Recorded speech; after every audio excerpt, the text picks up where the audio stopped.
But I want to tell you two stories why I'm so passionate about cannabis and hemp, and I please want you to listen to them.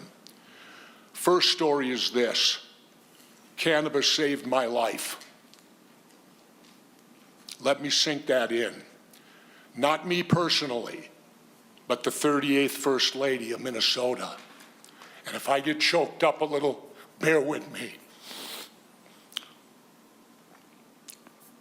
It was about 10 years ago.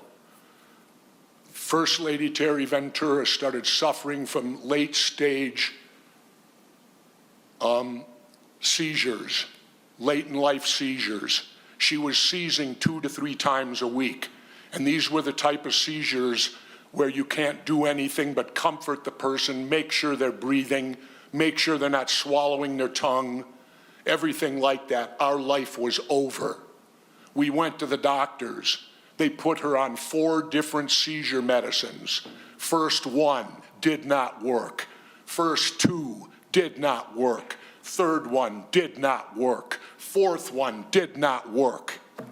All had bad side effects. In desperation, we broke the law. We drove to Colorado.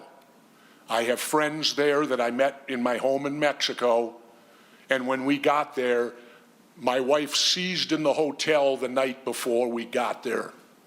When we arrived there, our friends went in, they had the ability, they bought the cannabis, 3 drops under the tongue, right? My wife took the first 3 drops under the tongue and has not had a seizure since. None. Marijuana cannabis stopped the seizures. Not our medicine. Now what did we face? I had to break the law. My friends had to send it to me in Minnesota.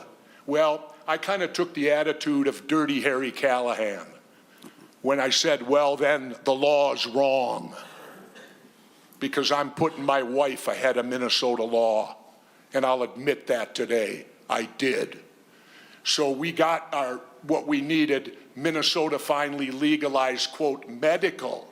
My wife qualified immediately, got it. But you know what the story is then? Because we're so restrictive, and that's what you're here to change today, hopefully, because it's so restrictive, it costs me $600 a month to keep my wife seizure-free. Insurance won't pay for it.